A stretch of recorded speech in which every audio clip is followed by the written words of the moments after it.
जब सुनी आखिर से जब सुनी छोड़ चले जब सुनी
मेरे बालक बन गया जब सुनी सुनाए आखिर छोड़ चले जब सुनी सुनाए आखिर छोड़ चले जब सुनी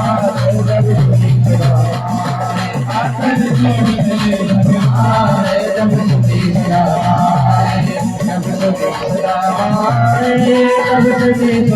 जब सुनी सुनाए जब सुनी सुनाए जब सुनी सुनाए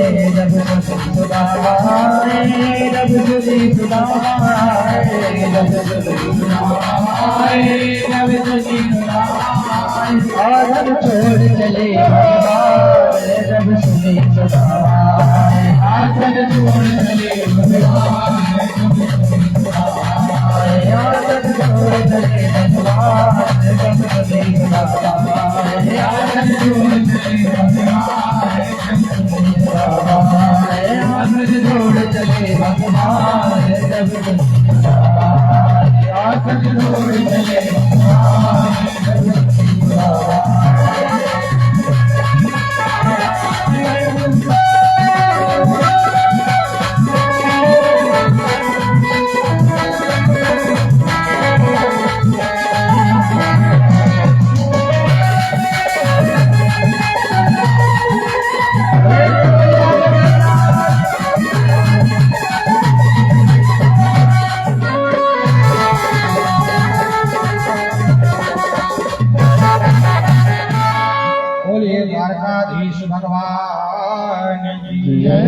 भगवान आसन से कूद पड़े, पीताम्बर नीचे गिर गया, भगवान की चरण पादुका पहनना भगवान भूल गए। सभासद जो थे उन्होंने देखा, एक दूसरे का मुंह देखने लगे। किम कर्तव्यम विमूढ़ की स्थिति, सारे सभासद भौचक्के हैं। भगवान आखिर ऐसा कौन आ गया? अरे यहाँ तो बड़ी बड़ी विभूतियां आती हैं, लेकिन वो विभूतियां आती हैं लेकिन भगवान आज तक ऐसे नहीं दौड़ के गए जैसे आज पादुका पहनना भूल गए। पीताम्बर गिर गया तो पीताम्बर भी छोड़ के भागे। आखिर ऐसी कौन सी विभूति आ गई? सारी सभा आश्चर्यचकित है। सोचा कोई बड़ी विभूति आ रही है, इसीलिए हम उस विभूति के लिए तैयारी करें। तो सब तैयारी करने में लगे। इधर भगवान पहुंचे जहां पर सुदामा जी खड़े हुए हैं और यही सोच रहे हैं दरवाजे पर मिलेगा तो पहचान पाएगा कि नहीं। ऐसा उनके मन में उथल पुथल मची हुई है। परंतु भगवान ने जैसे ही सुदामा जी को देखा, दौड़ के हृदय से भगवान ने लगा लिया। बोलिए द्वारकाधीश भगवान की जय हो, सुदामा जी महाराज की जय हो। आज भगवान ने हृदय से लगा लिया। हृदय में ऐसा आनंद उमड़ा भगवान के, तुरंत भगवान न कुछ बोल पाए, न सुदामा जी कुछ कह पाए। हाथ पकड़ा भगवान ने और भीतर ले गए। सभासद जो बैठे थे सब आंख फाड़ के देख रहे हैं और सुदामा जी भी भगवान की दिव्यता भव्यता को चारों तरफ देख रहे हैं। जो सुदामा जी को देख रहे हैं वो ऐसे आश्चर्यचकित हो चुके हैं, आने वाला ऐसा होगा जैसे हमारे सुदामा जी आए। और सुदामा जी देख रहे हैं कि इतनी भव्यता दिव्यता जो दिखाई दे रही है, भगवान के वैभव को देख रहे हैं सुदामा जी। भगवान ने तुरंत हाथ पकड़ा सुदामा जी को और हाथ पकड़ के सुदामा जी को जो सबसे ऊंचा स्थान था, उस ऊंचे स्थान पर भगवान सिंहासन रखा था भगवान का। उस सिंहासन पर भगवान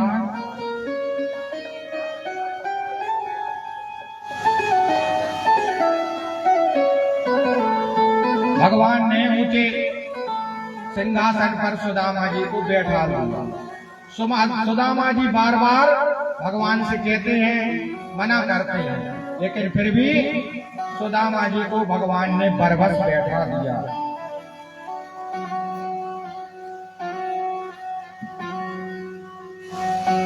रुक्मिणी आश्चर्यचकित होकर देख रही हैं कि अवधूत आखिर कौन है जिसके लिए हमारे प्रभु ऐसे दौड़ के गए। इसका वेश भी तो देखो, एक धोती पहने हैं, वो भी आधी ऊपर और आधी नीचे, और उसमें भी न जाने कितने जगह से वो फटी है, सिली भी है।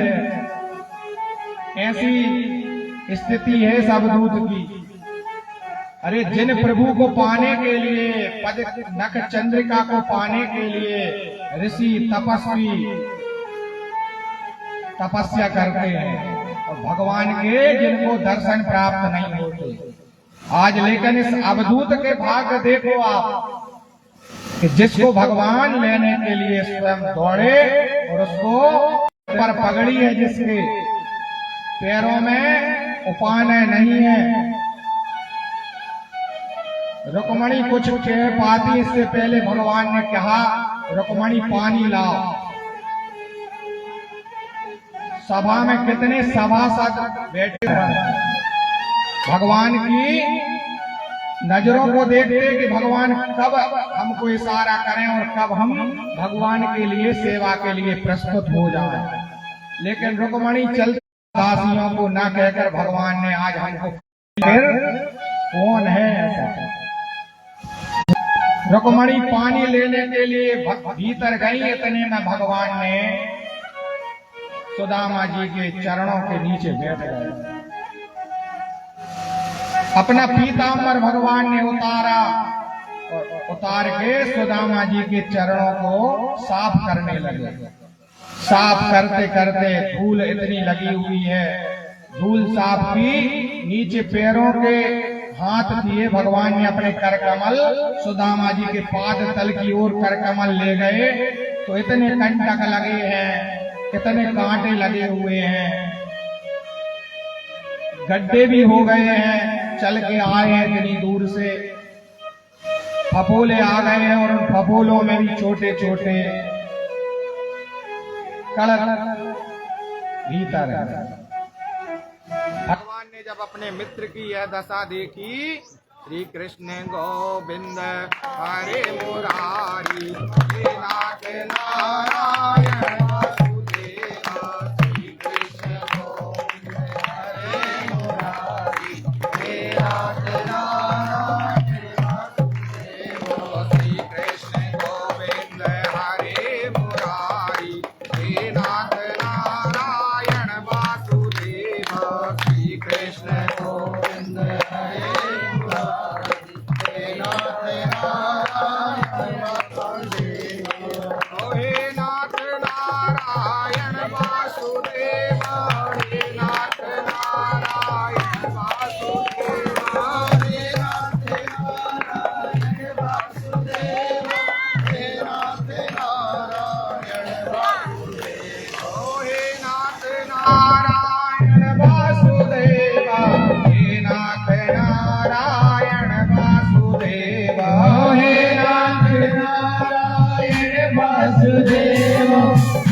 विभूत हो गए कि सुदामा जी के चरणों के नीचे बैठे भगवान के आंखों से अश्रुपात होने लगे और आंसुओं की धारा ऐसी निकली, ऐसे बेबाय ऐसे बेहाल बेबायन के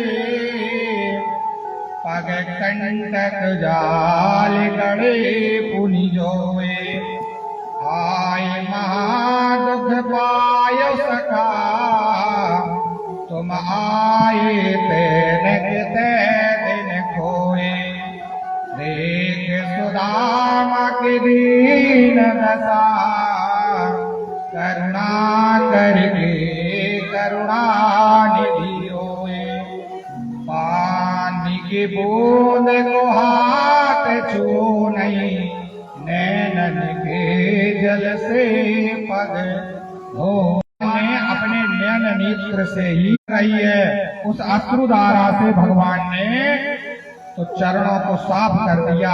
अब इस जल की क्या आवश्यकता है जो मैं लेने के लिए गई। रुक्मणी ने सोचा कि इस जल की कोई आवश्यकता नहीं, इस महात्मा ने कितने पुण्य किए हैं, किम अनेन कृतम पुण्यम अवधूतेन भिक्षुणा प्रियाहीनेन लोकेस्मिन् गर्यते नाधवेन चा। जहां एक ब्राह्मण इतना दीनहीन है एक और, लेकिन दूसरी तरफ इसके समान भाग्यवान मुझको संसार में कोई नजर नहीं आता। अरे जिन प्रभु को पाने के लिए देवता भी लालायत रहते हैं तो भगवान के उनको दर्शन प्राप्त नहीं होते। आज देखो इस ब्राह्मण के लिए भगवान उसके चरण के नीचे बैठे हुए हैं और उसके चरण अपने नैन नेत्र से धो रहे हैं। ये ब्राह्मण का कितना सौभाग्य है। रुक्मणी ने जल लेके आके खड़ी हैं, सोच रही हैं, भगवान ने वो चरणोदक रुक्मणी को दे दिया। लो रुक्मणी इसको ले जाओ और अपने घर को पूरा पवित्र कर दो। रुक्मणी जल लेके गई। भगवान ने सोचा देखो मेरा मित्र जब से आया है तब से ऐसा सहमा सा बैठा है, बात नहीं कर रहा है, मित्र संकोच में है, वैभव देख के संकोच कर रहा है, ऐसे मित्र को संकोच में नहीं रखना चाहिए। सो भगवान ने हाथ पकड़ लिया सुदामा जी का और अपने अंतापुर में भगवान ले गए। अंतापुर में प्रिया पर्यंत यानी जिस पर भगवान शयन करते हैं ऐसे शयन करने वाले भवन में भगवान भीतर ले गए। उस प्रिया पर्यंत में भगवान ने सुदामा जी से को बैठा ला। पहले स्नान कराए सुदामा जी के, सुंदर सुंदर वस्त्र दिए, स्नान कर लिए। सुदामा जी को भोजन भगवान ने कराए और बोले कि सुदामा जी से कि तुम यहीं पर मित्र आराम करो। देखो आज भगवान सुदामा जी के चरणों में बैठे हुए हैं और चरणों में बैठ के भगवान सुदामा जी के चरण बार बार दबा रहे हैं। भगवान सेवा कर रहे सुदामा जी। रुक्मणी जल सिंचन करके आई तो देखती क्या है कि प्रभु इस ब्राह्मण के चरणों के नीचे बैठे हुए हैं और इसके चरणों को दबा रहे हैं। तो हमको भी तो जब हमारे स्वामी जी सेवा कर रहे हैं हमको भी तो करना चाहिए। श्रीमन्नारायण नारायण नारायण श्रीमन्नारायण नारायण नारायण श्रीमन्नारायण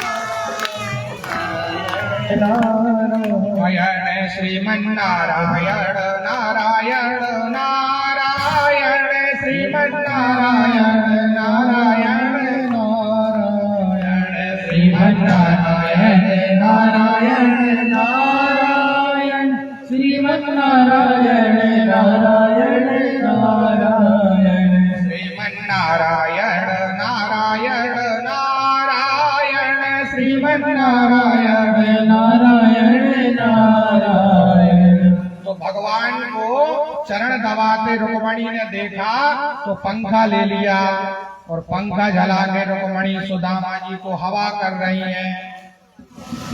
सुखदेव जी कहते परीक्षित देख लो, जिस लक्ष्मी को पाने के लिए लालायत रहते हैं, जिनके पास लक्ष्मी नहीं होती वो लालायत रहते कि लक्ष्मी जी मिल जाए, पैसा आ जाए,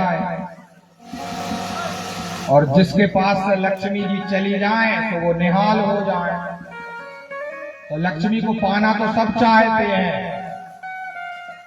तो आज वही लक्ष्मी देखो सुदामा जी के लिए हवा कर रही है और भगवान पैर दबा रहे हैं। क्यों? बोले जो लक्ष्मी को पाने के लिए लालायत होते हैं, लक्ष्मी जी उनको प्राप्त नहीं होती। लक्ष्मी जी कब प्राप्त होती हैं? बोले सुदामा जी का नाम क्या है? सुदामा। तो जिसका जीवन में अगर दाम सुंदर हो जाए, दाम का मतलब क्या है? बोले दाम का मतलब है कर्म अच्छा हो जाए। ऐसे सुदामा की सेवा स्वयं भगवान करते हैं।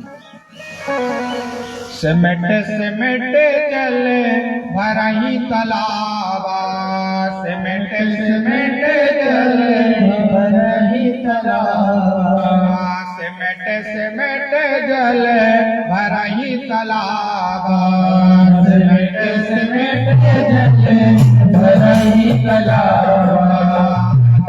सद घोड़े जन करी आवा, सद घोड़े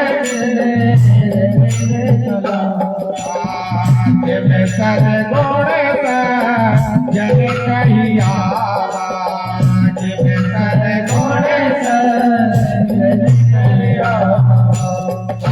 सुदामा जी कैसे हैं? जिनका दाम सुंदर है। आज भगवान उनकी सेवा कर रहे हैं और लक्ष्मी जी हवा कर रही हैं। तो ये है निस्वार्थ भक्ति का चमत्कार। कोई कामना नहीं, निस्वार्थ। तो निस्वार्थ भक्ति से भगवान ने सुदामा जी की सेवा की। आज सुदामा जी से भगवान कहते हैं, देखो मित्र, भगवान ने सोचा कि ब्राह्मण तो कुछ बोल नहीं रहा, हम तो सेवा कर रहे हैं, लक्ष्मी भी सेवा कर रही, लेकिन तब भी ये ब्राह्मण कुछ बोलता नहीं। ऐसा किया क्या जाए? तो सुदामा बोले। तो भगवान बोले, मित्र ये बताओ, अपि ब्रह्मन् गुरुकुलात् भवता लब्ध दक्षिणात् समावृत्तेन धर्मज्ञ भार्योडा सदृशी नवः। भगवान ने सोचा इनको छेड़ा जाए तब कुछ बोले। बैठे जब से आने कुछ बोला ही नहीं रहे सुदामा जी, तो बोले इनको छेड़ा जाए। तो भगवान ने कहा, मित्र अपि ब्राह्मण गुरुकुला, तुमको गुरुकुल की बातें तो याद होगी? बोले हाँ। तब भी नहीं बोले सुदामा जी, कुछ नहीं बोले। तो भगवान ने सोचा यार क्या किया जाए तब जो बोले। तो बोले सुदामा जी से, कहो मित्र तुम्हारी शादी वादी हुई कि नहीं हुई? इस बात में थोड़े से मुस्कुराए सुदामा जी और मुस्कुरा के बोले, कन्हैया जाके अलावा कोई दूसरी बात ना आएगा?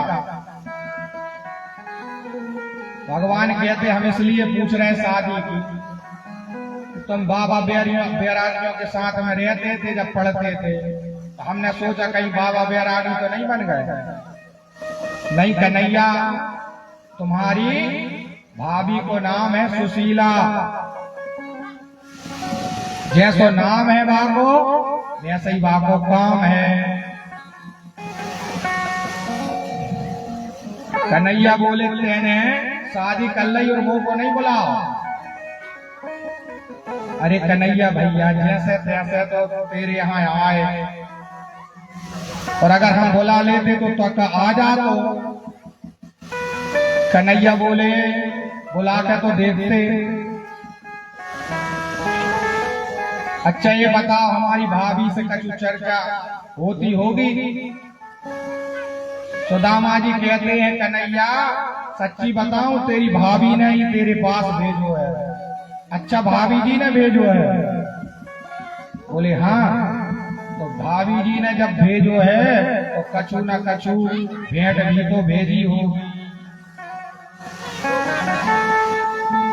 सुदामा जी कहते हैं, कन्हैया मेरे ताई का धरो सो तेरे लाना लेके आतो।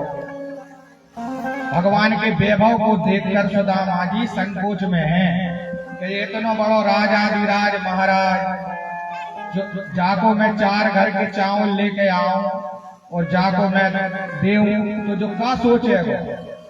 इसलिए सुदामा जी ने वह पोटली रखे थे ना, उस पोटली को और जोर से दबा लिया। कन्हैया कहते हैं, मित्र कुछ लाए हो तो बताओ। सुदामा जी कहते, कन्हैया हमारे ताई का धरो तो तेरे लाने आकर लेके आते।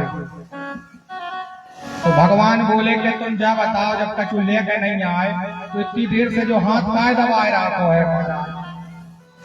बोले कन्हैया जब इतनी दूर से चल के आ रहे हैं तो हाथ पांव तो दर्द करने लग जाए कन्हैया।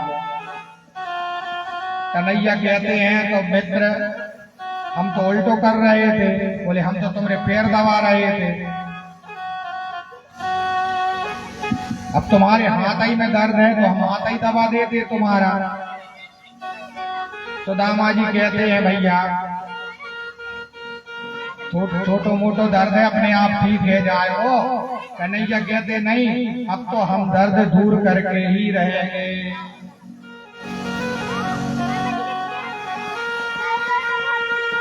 कन्हैया ने जैसे ही हाथ बढ़ाओ, सुदामा जी कहते हैं, कन्हैया तू जा हाथ को तो हाथ बिल्कुल न लगाइए। तो कन्हैया कहते सुदामा जी से, तुम्हारी मित्र बचपन की आदत ठीक ना भाई।